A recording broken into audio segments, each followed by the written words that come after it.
Hello, today on my channel you will hear an amazing story about life.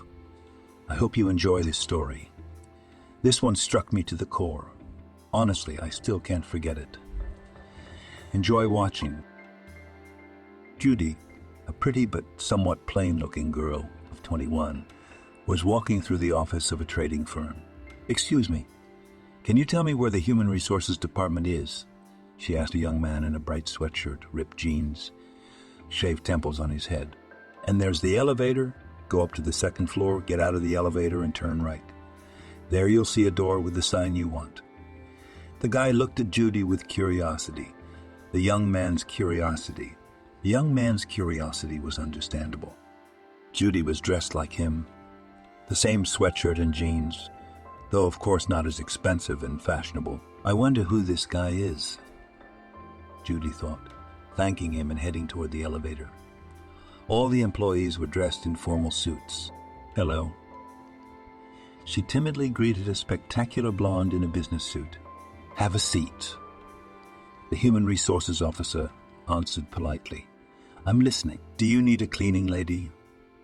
Required nodded the blonde and handed Judy a sheet of paper. "Please fill out the form." After the girl had done everything, the employee ran her eyes over it and said, So this is your first job and no education other than school, and why?" "It just happened," Judy answered evasively. "I'm sorry. Does that make any difference? After all, I'm here to get a job as a janitor, and I really need a job right away." "You're absolutely right," the blonde nodded. "It doesn't make any difference. Write the application, sign the employment contract, and you can start on Monday." Judy walked home, and her soul sang and danced. She would have a job. When Judy ran into the apartment, she exclaimed triumphantly, "Daddy, I got the job." "That's very good news indeed," said Neil Lawrence. Judy's mother died several years ago. Her father had once been an ambulance paramedic, and it was said that he had been an excellent professional in his day. But unfortunately or fortunately, Neil Lawrence was never a careerist. He sincerely believed that the main thing was to save a man, not to build a career. And in fact, if he wished, he could take the place of the head of the therapeutic department. But Neil Lawrence chose a simple but challenging job. He also dreamed that Judy would follow in his footsteps, but life decided otherwise. After high school, the girl planned to go to medical school, but never got in. The day Judy met Sam, Dad was on shift. Friends Courtney and Julianne had left to go to university, which was in a regional town. And the girl was bored. Would she go for a walk, she thought. Judy suddenly remembered a cafe that had recently opened. It was said to be good and inexpensive. $10 would buy you a big feast. The place had opened a little over a week ago, and Judy had never been there before. She had some money, so it was a good idea to visit the place, which was also said to be full of young people. The place was 3 trolley stops away. Judy was dressed in her favorite close-fitting sea wave colored dress with a beautiful belt with a decorative buckle. A tiny purse and flesh-colored ballet flats perfectly complemented the outfit. A varied menu, delicious dishes in combination with low prices. This is the whole secret of success of the new cafe, mainly among young people. And not only among students and school children from poor families, there were also plenty of high rollers. One of them came up to Judy. "Why is such a beautiful girl bored alone?" Smiling, the boy asked. The girl smiled back and shrugged her shoulders. "I don't know either, but I do know that it needs to be fixed right away. Let me keep you company. Have a seat. How about some champagne to get acquainted?" "You can," she replied. Needed. Sam's company was easy, fun, and interesting. He was a recent graduate and worked in his father's firm. "What do you do?" a new acquaintance asked. "I just graduated from high school. I'm going to medical school." "Oh, do you want to be a doctor? Or did your parents decide for you?" "Mom's been gone for 2 years," Judy said sadly. "But you're right in a way. My dad is a paramedic in the ambulance service. So yeah, my dad really wants me to be an EMT, but I don't mind it either. I have a knack for medicine. I have a knack for medicine. I can give first aid and give a shot. I'll keep that in mind with a laugh, the guy replied. They sat until closing time, and when they got out, Sam said, pointing to a nice, bright blue car, "Here comes the carriage." "Yours?" Judy asked. He grumbled. "Well, you're going home in a breeze, aren't you?" "Well, you drank champagne," the girl said uncertainly. "What's half a bottle of champagne?" And then Sam lowered his voice. "I know how to influence a monster in uniform," Judy laughed. "What a charming man he is. This was the first romance in a girl's life." Sure, before she'd met Sam, there had been kisses and the meaningful whisper of how beautiful you are. During a slow dance, but nothing serious. But with Sam, when Judy saw him, the ground went out from under her feet, and the world blossomed in millions of shades that the unsophisticated girl didn't even know about. "Sam is so grown up, so smart, he knows everything." "But why do you need this medical school when life is so beautiful?" he said. "And then when we get married, you won't need anything." In the end, Judy didn't get in. Neil Lawrence shook his head, but preferred not to interfere. She'd get over it, he thought. A man of her age. It was more expensive to lecture her. Sam gave the young lover expensive gifts, didn't skimp on beauty salons. "My girlfriend has to be the most beautiful," he said. Sam took her to all the hot spots in town, the best ones, of course. "You have to enjoy life," Sam insisted.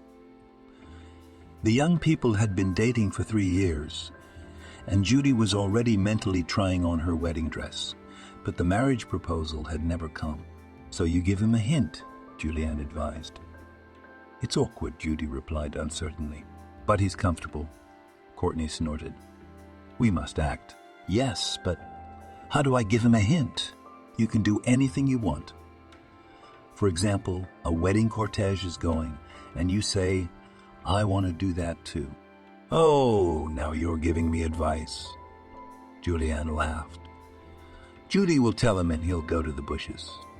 He'll check it out while he's at it." Judy and Sam were on their way to a newly opened restaurant. It was popular with the golden youth. The path led through a bridal gown store. "What a beautiful dress," Judy said admiringly, looking at the marvelous champagne-colored dress embroidered with crystals. "Such an unusual color." "Yep," Sam replied languidly. "I'd like that too," she said dreamily. "We'll come back to this conversation." The phrase was said in such a meaningful tone that hope flickered in Judy's soul. But the next day, her lover did not return her call. Maybe he's busy. She thought about it and decided to call later. Sam didn't answer all day, and when Judy got through a week later, she heard, "I'm sorry, baby, but that's it. I'm getting married and, not to you." He sensed that Judy had something to say, and Sam hastened to add, "No, well, what did you want?" "Yeah, I had a good time with you, but you and I are from different worlds." The words hurt, but Judy kept listening for some reason. "What's the problem?" Sam asked. "You visited interesting places, received expensive gifts, so you'll have something to tell your simpleton girlfriends. You're such a bastard." Judy finally said it and sobbed when she couldn't stand it. "What a brute," Julianne exclaimed. "He played with it like a kitten and then threw it away." "He wasn't a fairy tale prince," Courtney said. "He must have been taken off his allowance by his parents, so he made up his own marriage." "What if he didn't?" Judy sobbed. "What difference does it make? You should be glad you got rid of that clown." That was true, but my heart ached, and my soul was in total chaos. The girls had seen Sam more than once, and it had to be said that the friends didn't like him. But that was Judy's choice. And then, what if they don't understand something? And really, this Sam is a wonderful man. But as it turned out, their intuition didn't let them down. And Judy was just too much in love to know who she was dealing with. What kind of intuition is that? "Who cares now?" Judy sighed. "Life goes on." At that moment, her friends admired her. They could see how hard it was for Judy, but she held on as best she could. "I want to apply to college again," Judy continued. It was too much of an honor to suffer for him, and she burst into tears. The girls began to comfort her. "Judy, don't cry," Julianne exhorted. "You're the one who says it's too much honor. So keep your tail between your legs, and what you're going to do is right." Courtney encouraged her. "It's never too late to learn, but trouble never comes alone." Neil Lawrence came home from work pale, his forehead covered in unhealthy sweat. "Are you feeling all right?" Concernedly, my daughter asked. Nothing," he mumbled and collapsed on the bed. "Why don't you call 911? "What the hell is 911? I can't help you anymore, daughter." "What do you mean?" Almost crying, Judy asked. "And that's it?" answered Neil Lawrence quietly. "I didn't mean to upset you, but enough already." Judy couldn't believe it, but there was a reason. She was the daughter of an emergency room doctor. Judy knew how to administer medical care competently, so she managed without her father's colleagues. Having consulted with experienced and qualified doctors beforehand, Judy began to care for her father. But she had to live on something. Judy had no education, so there was nothing to rely on for a decent, well-paid job. In the meantime, she needed to help her father, who was languishing day by day. So Judy got a job as a janitor at a successful trading company. Judy was hired without any probationary period. Any office worker will attest. Technically, it's always a sore subject, roughly speaking, expendable.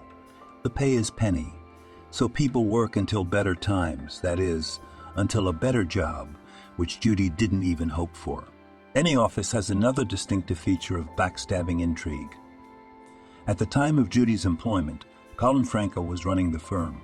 He did it clumsily and ineptly, with the result that the firm was constantly losing money. To be fair, he was being set up by Deputy Dave Anderson, who was intent on taking over one way or another. Franco was removed from his position, and Dave was already imagining himself in the executive's chair. But that wasn't the case. Much to Anderson's dismay, top management appointed a young, up-and-coming executive, Louis Safin, as the firm's director. Safin had 2 degrees in economics and programming. Incidentally, Louis had also written programs for his home company. But in addition, Safin gave out quite a few rationalization proposals. As a result, he was noticed and entrusted with the reins of the company. All the more so, Louis fit the educational qualifications. The irrepressible schemer Anderson began to take it out on the new guy. Dave Anderson would fall asleep and wake up with the same idea: how to make Safin feel better. In the midst of the intrigue, Judy felt terribly uncomfortable. She hated behind the scenes whispering, backstabbing, conspiracies, and she certainly never took part in them. Yes, Judy worked as a simple janitor, but she participated around the office with her head held high, as her father had taught her. "It's not who you are that matters.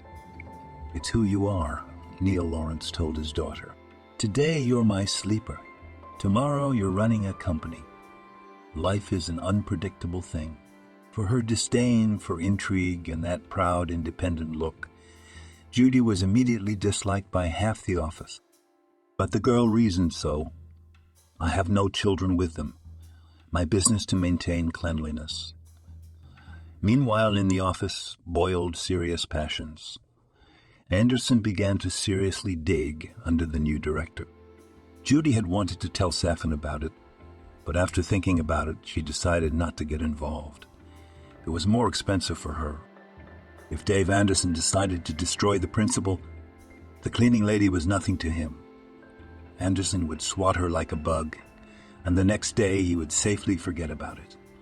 However, Judy really liked the new principal.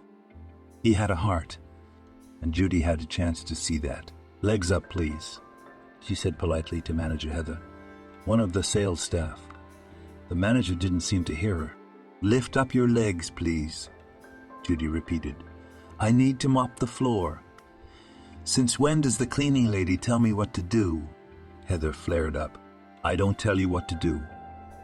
The cleaning lady shrugged her shoulders. I just asked you to put your feet up so I could mop the floor. And if I don't? The manager raised a spectacularly shaped eyebrow. No, I'm just curious. Laughter was heard from all sides.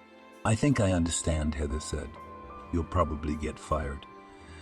But of course, it's a shame to lose such a place. Not fired, but fined. A voice was heard coming from the entrance to the sales office. Everyone present turned toward the door as if on cue. The voice belonged to Louis Safin. Judy stared at the man standing in the doorway. It was the same guy in the sweatshirt from whom she had asked for directions to human resources. Only now he was wearing a strict suit, which, it had to be said, looked good on Louis' stuffing. Judy, of course, knew about the appointment of the new manager, but she had never seen him in 2 weeks. Triumph flashed in the manager's eyes, but the boss added, Heather, you are fined 5 of your salary. Any questions? No, the employee was blunt. That's fine. Now let the cleaning lady do her job. I hope you prefer to work clean, too. Judy, you finish up here, come to me. While she scrubbed the floors in the sales department, there was complete silence in the office. Judy scrubbed the floor and silently walked out, guessing what terrible curses Heather's manager was sending to her poor head. When Judy entered the principal's office, Louis Safin smiled. Have a seat. He pointed to the easy chair to the right of his desk. Would you like some tea? No, thank you. Is that where you went to get a job? Judy nodded. She wondered why Safin had called her in. Judy, did you know that our firm is turning 10 years old in a week? He asked. She shook her head. No, Louis Safin. Well, now you know, the manager smiled. So on this occasion we are organizing a fancy corporate party. Will you be there? Are there technicians at corporate events? Judy was surprised. Well, it depends on the company policy. At my firm, everyone attends corporate events. The cleaners do important work, so they're certainly just as much an employee as anyone else. Louis Safin replied and smiled disarmingly. Thank you, of course. Judy answered and shook her head. But I probably won't go. Why? I don't even have anything to wear. Is the girl embarrassed?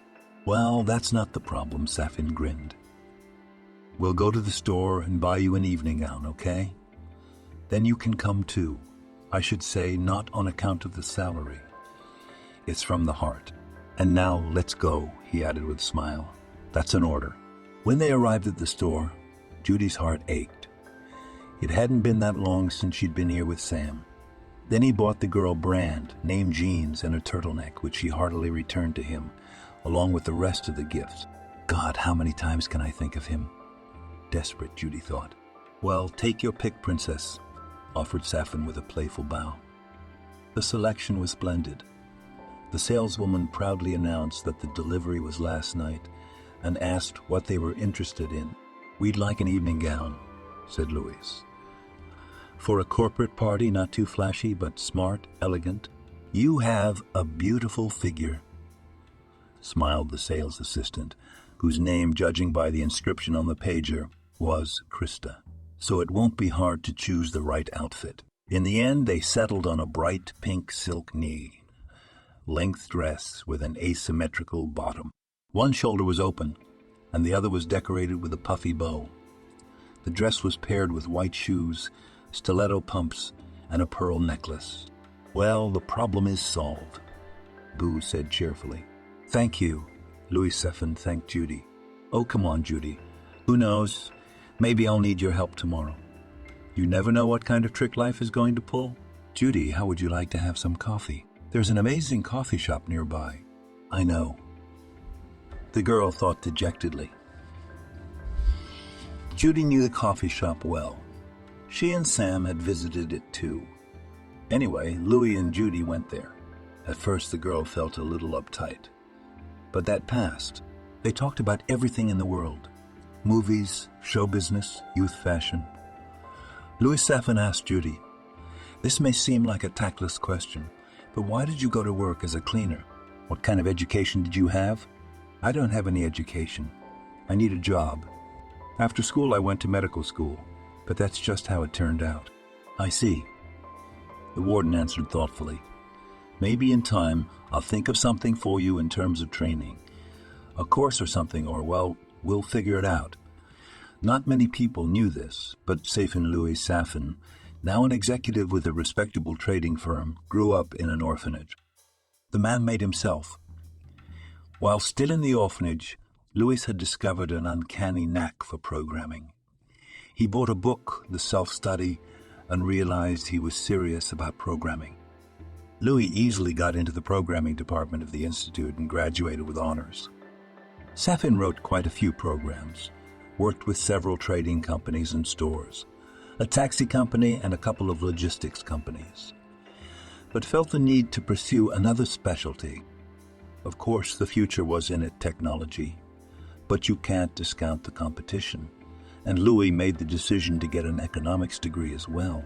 A red diploma from the first served him well, and Safin became an economics student at a local university. Getting a second job after graduation didn't work out, but Louis wasn't discouraged. He continued to write programs, so he certainly wasn't going to die of hunger. And then the moment came when Louis Safin was noticed after Colin Franco's dismissal. The top management decided to appoint this promising young man in his place, for they saw potential in him. Louis Safin was honored, and now tried his best to live up to that trust. Safin was intelligent and responsible, but he had another wonderful trait. He unselfishly helped those who really needed it. Judy was one of them. And frankly, the girl had been in his heart by the elevator, not in an amorous way. No, just with such sad eyes that Safin immediately wanted to hold her close and comfort her. He knew right away that Judy had come to get a job as a janitor, and it certainly wasn't for the good life. I better get close to her, Safin thought to himself in surprise. He could tell she was a good girl, and after a while Louis was promoted to manager, and he had every opportunity to help Judy.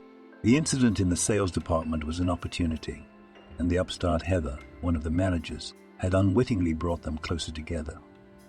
It did seem strange to Safin that a girl of 20, one didn't have even the most basic post-education, but it clearly wasn't a matter of laziness or unwillingness to learn. That's how it happened, Judy said, and averted her eyes hastily, from which Safin deduced that the subject displeased her. Well, that's okay.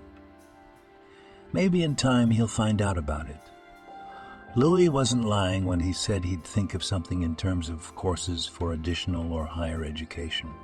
He was really thinking about such a program, but at the time, it was still in the blueprints. Safin had no idea that he had found an unspoken patroness in the form of a cleaning lady. Judy made a real splash at the party.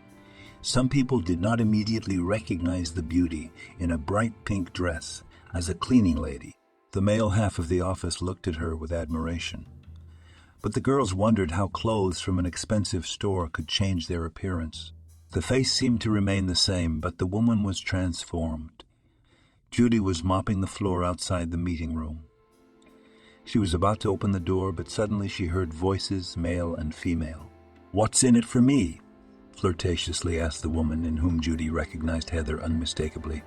The meeting room was something like a giant aquarium, such a unique design. 3 walls were opaque, one made of glass hidden behind the back, not transparent wall. Judy listened to the conversation. "A lot," answered a male voice that belonged to Anderson. An awful slippery fellow. Judy thought of him. "The main thing is to find out as much as you can about him," Dave Anderson continued. "All his habits, his predilections, his taste in women, his favorite foods. We'll need everything. Everything, you understand. Any seemingly insignificant detail will serve us well." "I got you," playfully, Heather replied, and Judy heard the sound of a kiss. Wow, she thought. It was like Shakespearean passion. However, the love affairs of the deputy director and Heather's manager were the least of Judy's worries, but the fact that they were clearly plotting against Louis Safin was clear as day. "I have to warn him," she thought. "But how could I do that?" Judy knew that it would be foolish and reckless to speak out. She guessed that Anderson was capable of many things, perhaps even extreme measures, so she had to be very careful. Judy was already falling asleep when a simple but seemingly effective solution occurred to her. Judy knew that there were negotiations scheduled for today involving the boss, the deputy, and the top managers of the departments. Judy went to set up the meeting room and at the same time wrote an anonymous warning note, planning to put it on the table where Safin sat during the negotiations. Hopefully Louis Safin would take note of what was written, thought the girl. The members of the meeting went into the room and took their seats. Judy was quietly scrubbing the floors, but when a rather heated argument broke out, she discreetly placed the note next to the person to whom it was addressed. Stopping at the transparent wall, Judy saw Louis Safin crumple the note and toss it in the trash. What kind of provocation is this, he thought. Actually, Judy was calm. The important thing was that Safin had probably read the note, but there was nothing wrong with Louis Safin throwing it away. He doesn't have to keep some anonymous note as an heirloom. The important thing was that he took note.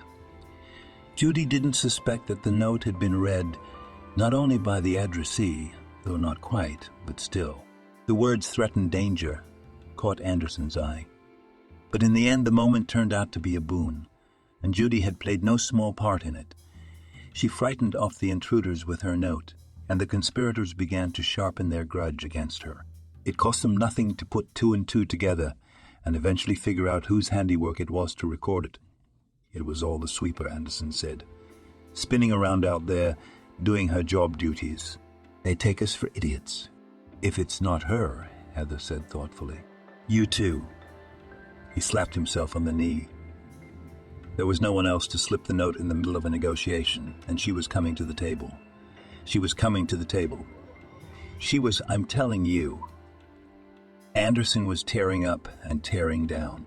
I'll talk to her again. But you better tell me the boils of what? Yes, there is something, but at least it's good. The day after the ever-familiar negotiations, Judy and Dave Anderson crossed paths in the company cafeteria. On the occasion of her first advance, Judy ordered the cheesecake she had long wanted and a cup of cappuccino. That's when Anderson walked up to her. Hello, Judy. The deputy director greeted her with a smile, playing to the audience. Hello, Dave Anderson. Judy said a low-key hello. I haven't had a chance to ask you how you're doing, he asked in a honeyed voice. It's okay. All right. Anderson squinted and lowered his voice. Well, if you want it to be normal in the future, don't stick your dainty nose where it shouldn't be, or you'll lose it. And out of the corner of his eye, he saw one of the employees laughing. Just kidding, Judy. Just kidding. I'm in a good mood. So, here's the deal. The employee stepped back and Dave Anderson continued. You're a scavenger. Where do you think you're going? I won't tear your nose off, but I will fire you. You just got here, and already you're making trouble for people. Is that you people? I'm the Queen of England. But of course I didn't say anything. And if you are people, I am the Queen of England, but of course... She kept silent. She would not get involved in any more apparatus games. Or, as Anderson had quite rightly remarked, she might lose her nose or be found somewhere. From time to time, Judy was coaxed by Heather and someone else in the sales department. She knew the manager was deliberately provoking her. She didn't know that Judy knew about the connection to Anderson.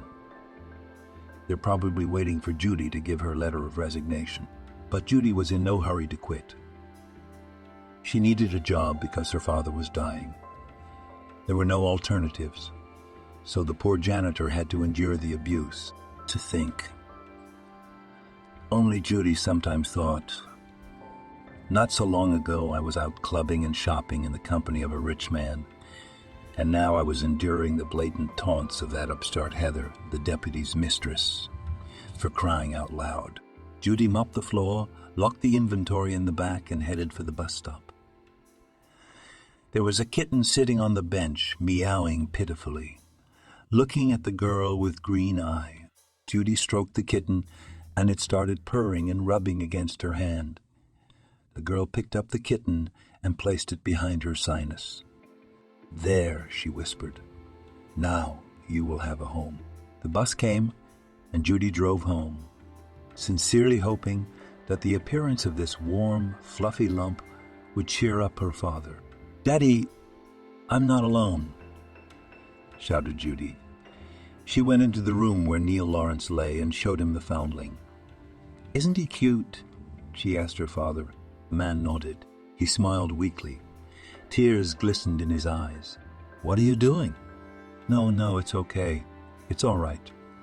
Come on, feed this fella some milk and bring him back here. He's probably hungry." Judy brought the whiskered, striped kitten into the kitchen and poured milk into a saucer. The kitten began to lap greedily, and the girl was pleased to think that her father was no longer so sad. The baby had had enough, and Judy brought it to Neil Lawrence. "What's the pretty boy's name?" he asked. The daughter shrugged her shoulders with a smile. "Then let's call him Tim," Neil Lawrence suggested. "Do you mind?" "No, I don't mind." It seemed the thoughts of imminent death had been pushed to the back of her mind, and thank God for that. At that moment, a hope flickered in the girl's soul that her father would live much longer than a month or two. Office life, with its intrigues, had run its course.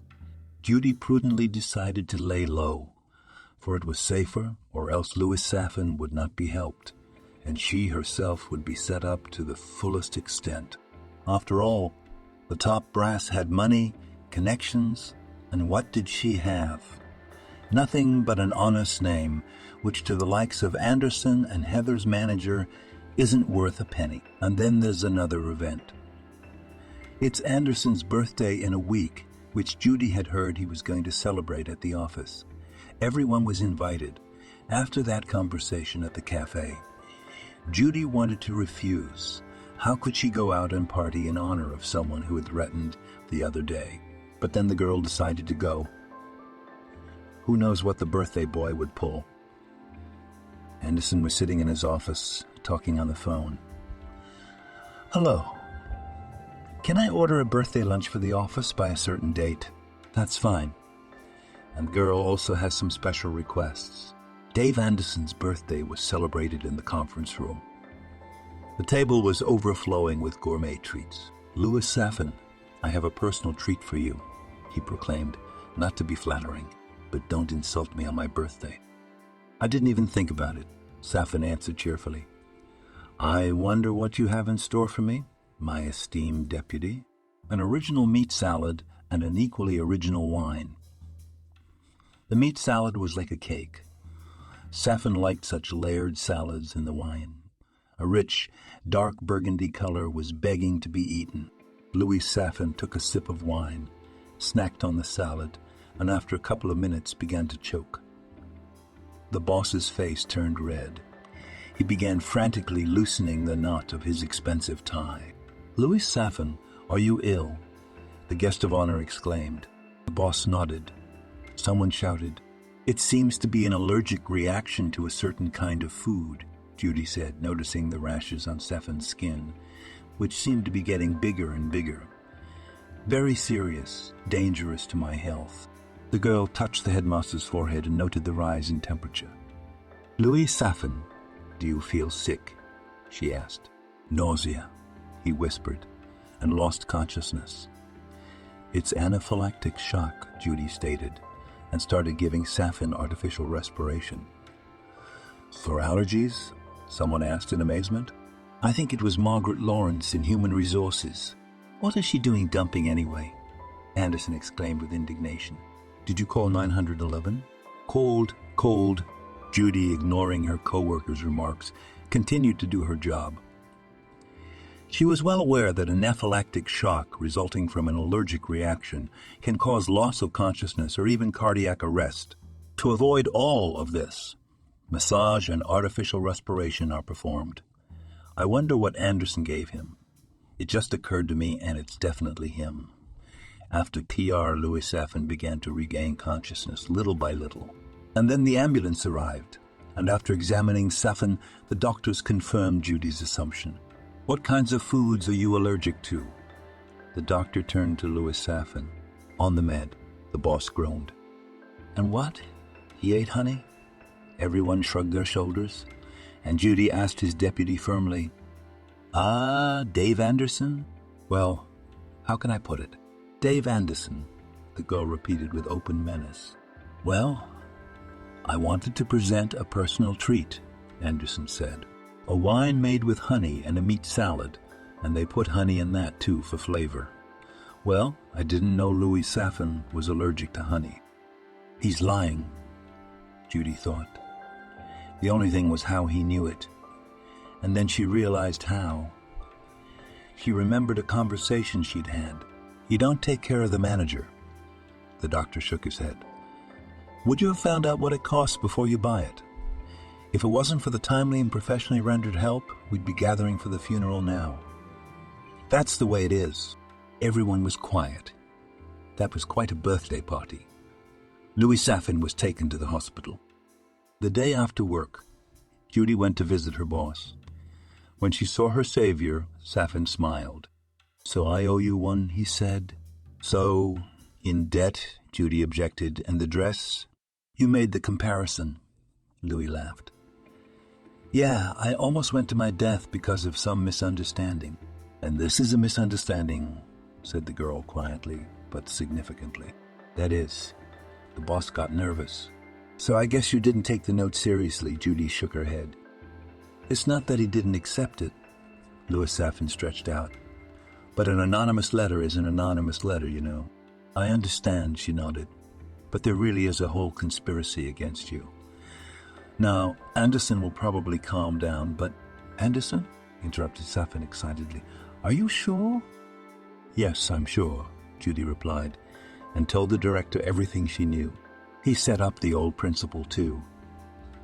She finished her story.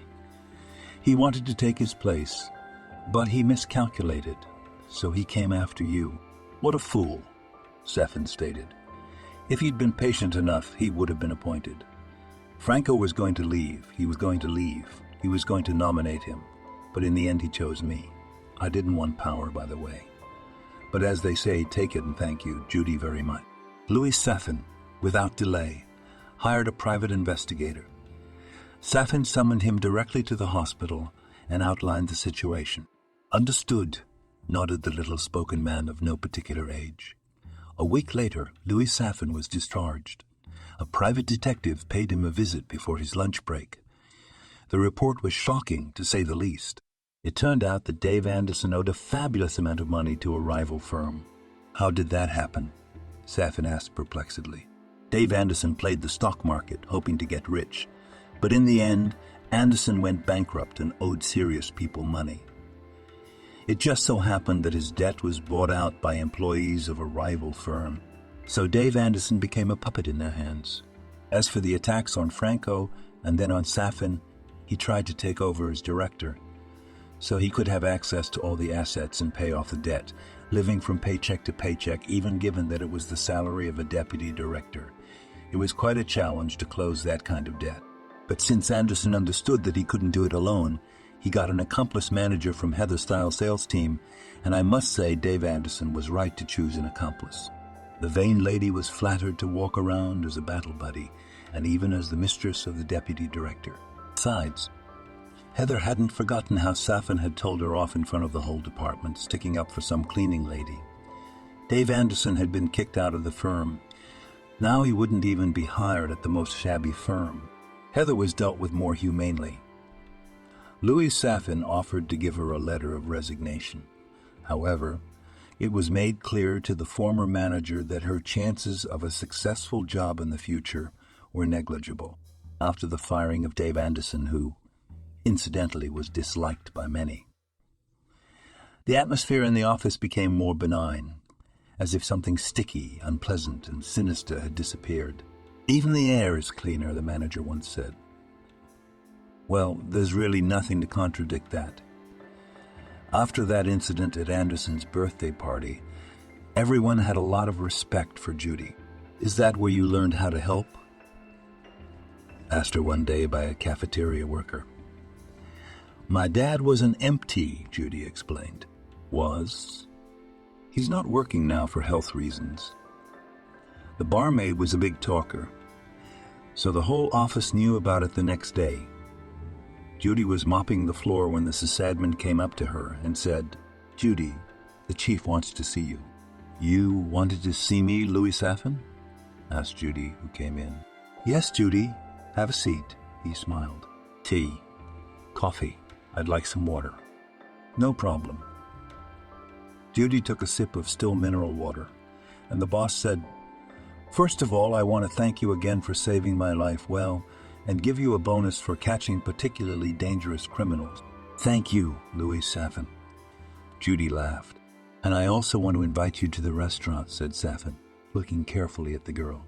"To the restaurant? What's that for? I suppose a bonus would be enough."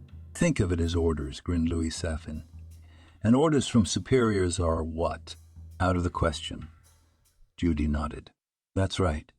I also heard. Is your father seriously ill?" "Yes." "That's right," she answered seriously. "Dad says there's nothing you can do for him now." "No, there isn't. He worked as an ambulance paramedic, and by the way, he could have been a good doctor, but Judy said he didn't care about his career. He cared about helping people, a unique personality." Saffin said thoughtfully, "It would be interesting to meet him. And as for not being able to help him, I think you have to fight while you can." "Me too." "That's great. I have a good doctor. How would you feel about showing him your father?" "I don't know how to thank you," Judy exclaimed excitedly. "But I know you owe me dinner, but of course it's on me," Louis Saffin hastened to clarify. "I'll pick you up at 8:30. Barely waiting for the end of the day, Judy rushed home. She wanted to look special tonight. Of course, it was only a business dinner, but Judy was a young, beautiful girl, and Saffin was a young, interesting man. "Daddy, how are you feeling?" Judy asked as usual. "Yeah, the usual," Neil Lawrence shrugged, and Tim and I were hanging out. The kitten sat on top of the blanket and purred blissfully. "Treat me," my father said, and he coughed. Judy looked at him with pity and thought it was all right. Maybe he would get better soon, but she didn't try to get her hopes up. What if it really is incurable? Judy turned on the water in the bathroom and went to give her father a shot, which was something she did masterfully. When Judy was 10, she asked her daddy to teach her how to give her shots. After practicing for a month on oranges, Judy gave her first shot. Her patient was a neighbor, Mary Fraser, who suffered from hypertension. After giving Neil Lawrence his shot, chewing on a small sandwich of cooked sausage, she went to the bathroom, put sea salt in the water, poured in lavender-scented foam, and soaked in the warm water with pleasure. She thought, what a good man Louis Saffin was. Suddenly she caught herself thinking that she wanted Saffin to like her, not as an employee or even as a person, but as a woman. "Does he need you?" She shook herself off. "Surely he must have some pretty girl in the same circle as you and him, and it would do Daddy good." After taking a bath, Judy put on her favorite terry cloth robe, a soft blue color, and went to her room. She opened her closet, figuring out what to wear. Actually, there were no other options besides the pink dress Saffin had bought for the company party. When Judy had been dating Sam, he'd bought her an evening gown a couple of times to go to a fancy restaurant. But Judy had sold them. Neil Lawrence was already sick, and she hadn't found a job yet, and she needed something to live on. And she didn't need the dresses, but now they would have come in handy.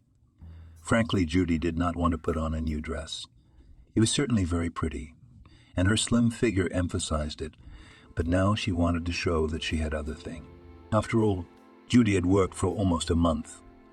Yes, the financial situation of a cleaner left much to be desired. But now it seemed to her that a real woman should not flaunt her poverty, especially in front of an interesting man. Inspection of the closet pleased Judy. In the depths of the closet found a forgotten little black dress. Trying on the classic outfit, the girl was satisfied. The dress still fit perfectly. Judy put on the pearl necklace and nearly cried out in delight. The combination was fire, elegant and noble. It was August, so she could wear the shoes, the black patent high heels, and finally, the silver raincoat Sam had given her that she'd missed when she returned his gifts and the purse to go with it. Sam. Judy said the name out loud. and it suddenly dawned on her that it no longer sounded painful and agonizing. Was it Safin's fault? After drying her hair and twisting the ends with electric tongues, Judy started on her makeup. She usually favored bedding and nude colors, but today Judy wanted to play around. She had some cherry blossom lipstick somewhere in the bottom of her makeup bag, so she went into her father's room to put on her makeup. Ta! Judy exclaimed. I don't hear applause and cheers. What a beauty! Neil Lawrence nodded approvingly. Let me ask you something, madam. Are you going somewhere? I'm going to a restaurant. To the restaurant. The parent stretched out. Restaurant. Business dinner. Oh, yes, father squinted. What's wrong with it? That coloring, he winked. Daddy, this is really a business matter, Judy exclaimed. So be it. Louis Safin stopped by at 8:30, as promised. I'm blown away. The boss jokingly rolled his eyes when he saw Judy. I'm speechless. They went to a restaurant on the outskirts of town. It must be new. Judy had been to many places in town, but she'd never heard of it. Is it new? She asked. Safin was a little surprised by such awareness, but he didn't show it. The new one, he confirmed. You'll love it. The restaurant really made a favorable impression on Judy. The room was homely. The tables were covered with porcelain teapots and lace, trimmed white napkins. Cheerful floral curtains encouraged positive thoughts. How nice it must be on a cold winter evening, Judy thought. However, the prospect of warming up here on an autumn evening was no less tempting. I've been here a couple of times, and I really liked it, Safin said in a trusting tone as they sat down at the table. It's so cozy here, and I, a man who has never known the warmth of home, can appreciate this place. You? I, Judy, grew up in an orphanage, graduated, got rich, and now I help anyone who needs it as a reminder of a joyless childhood or something. I never would have guessed that. Why is that? Safin asked with a smile. Well, you're so successful. Do you think that a person who grew up in an orphanage cannot become rich and successful? No, of course not. I'm sorry if I offended you. It's just that you don't look like a former orphan. Well, thank goodness for that, Louis replied blithely. But let's not talk about sad things. Let's eat. Safin ordered a bunch of different foods. But Jill couldn't eat a bite. She was very nervous, but she couldn't understand the reason for her condition, though deep down she suspected it. No, not again. I don't have enough history with Sam, thought the girl. Gradually, the excitement receded, and the young people got to talking. Judy and Louis chatted about different things, and with each passing second they were surprised to realize how much they had in common. And it wasn't about who held what position. Judy, to her surprise, did not feel uncomfortable. A walk is a walk. Louis Safin assured Judy that he had talked to a doctor he knew about her father, and he had agreed to arrange for Neil Lawrence to be examined. I'll let you know how to decide on the day, Safin said. That's very good news, Judy rejoiced. But it's late. I have to work tomorrow. Judy, I completely forgot to tell you, as of tomorrow, you're fired. What? She rounded her eyes. I didn't think this was the place for you. Also, he added, my girlfriend won't mop the floors. Judy looked at her boss, afraid to believe she was getting it right. After all, there was no such thing. Yes, Judy, I've liked you for a long time. Even then, near the elevator, Louis smiled slyly. She was silent, stunned. Finally, Judy said quietly, Louis, I like you a lot too, but I'm not ready for a new relationship. I had an affair not too long ago, and I was licking my wounds. I'm just getting over it. I didn't even go to school because of it. I lived like a zombie. God, why am I telling you this? Nothing. But I know that it's not me, which means that there is hope for me. There is, isn't there? Judy looked her boss in the eye and then nodded to Louis. Maybe I should go back to work tomorrow because it doesn't look good. If you say so. The director was absent the entire next day. He had business in town, a visit to the tax office, and a couple of stores for which the firm supplied groceries. Judy was fine with that. It was too awkward after last night's conversation, which took place at the end of dinner. And in the evening, Louis Saffin showed up at their house in person. The boss had a fancy basket of flowers in one hand and a rather large cake in the other. "Louis," Judy said confusedly as she opened the door. "Me," he smiled. "I bought some cake." "Oh, it's for you." And Saffin held out the baskets to Judy. "Thank you. It's very beautiful. Do you really like it?" The boss smiled. "Yes, it's a real work of art," Judy exclaimed. "Come on, let's go get some tea." "And you have a very cozy place," Louis remarked. "I'm glad you like it." "Do you mind if we have tea in Daddy's room?" "Not at all," the guest assured me. "In fact, that's why I'm here." Judy was a little disappointed. But hadn't she said she wasn't ready for a new relationship yet? Besides, the flowers convinced her that she wasn't really... "Dad, we have guests," the girl announced. "This is Louis Saffin, my supervisor. Neil Lawrence."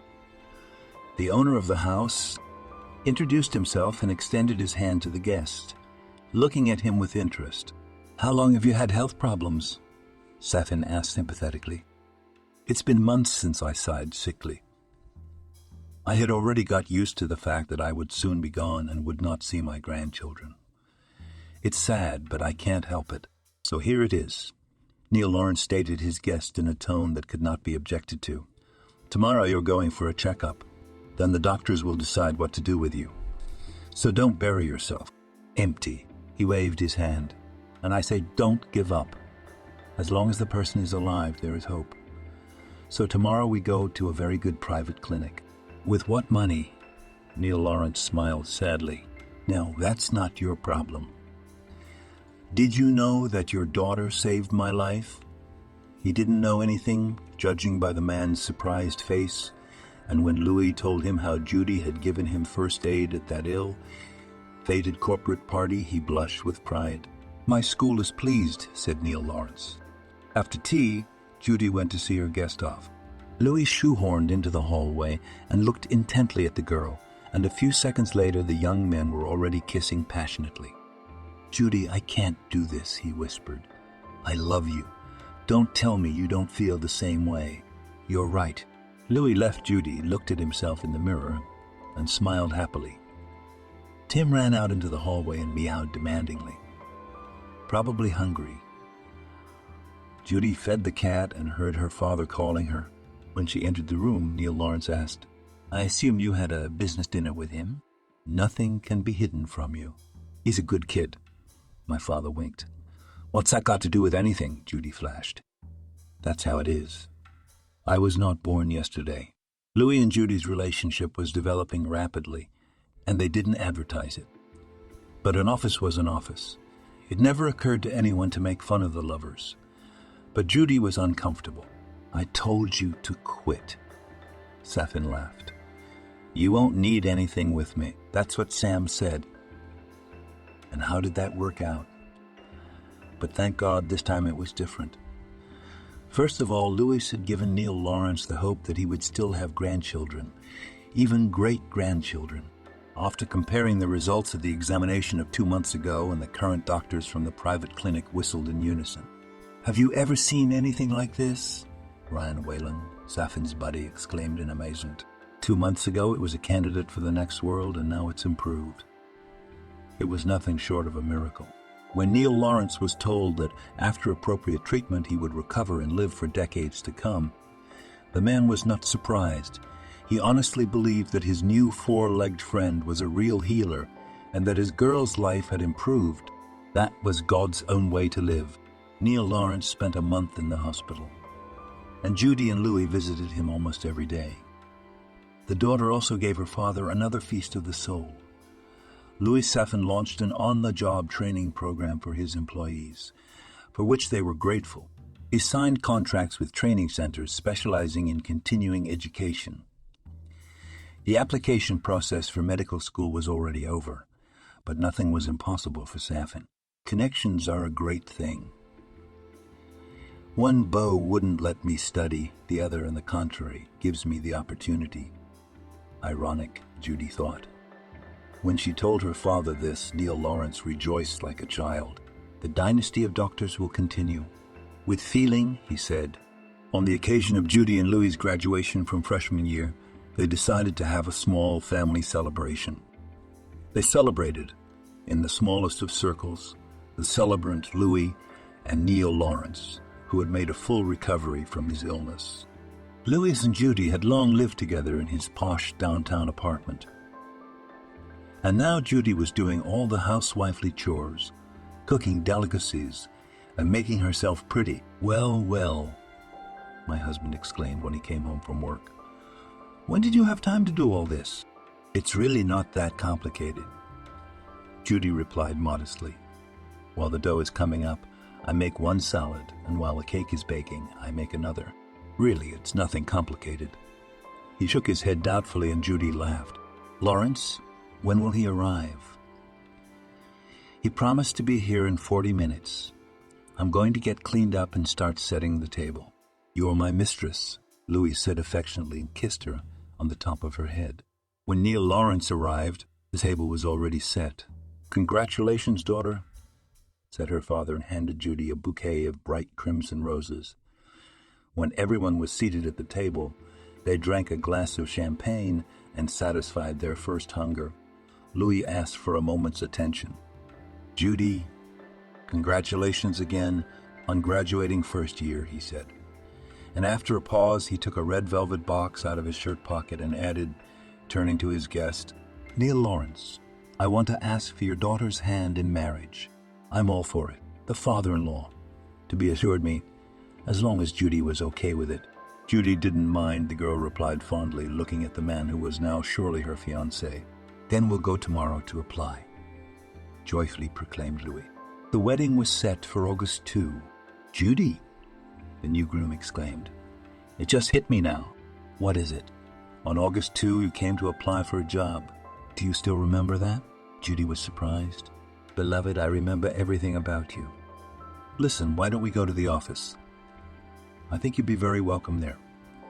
We'll invite anyone you want to see in person, too. The firm's employees were really excited about Judy's appearance. Oh, Judy, it's been a long time since I've seen you. You look so pretty. You look like a real lady. How have you been? It's good to see everyone, too, Judy smiled. I'm living just fine. We applied today, and I'd like to invite everyone to the wedding. Congratulations poured in from all sides. The wedding was celebrated, of course, in one of the best restaurants in the city. They wished the young couple love, happiness, and more children, to which the bride replied with a smile, Thank you, of course, for your wishes, but we decided to wait with the kids for now. I have to get an education first. Oh, don't say that for a second. Judy, said Courtney. Julianne said the same thing and ended up taking the academy. We'll see, Louis concluded, hugging his young wife. 5 years passed. After graduating from medical school, Judy was determined to enter an internship. It was a path she had to follow from start to finish, but life made its adjustments. One evening, a couple of days before the application, Judy felt unwell. Are you not feeling well? Louis asked worriedly, noticing his wife's pallor. Yeah, I feel nauseous and dizzy, probably because I'm overworked and stressed. Yeah, well, you haven't slept much. You know what? Let's go to the hospital tomorrow. I don't like the look of you. In the morning, Louis drove his wife to the clinic and gave strict orders to call back as soon as Judy left the office. She left the doctor's office, sat in a chair in the hallway, and dialed Louis's number. Louis, Judy said, and suddenly she cried. What is it, honey? Are you sick? No, she laughed through her tears. We're going to have a baby.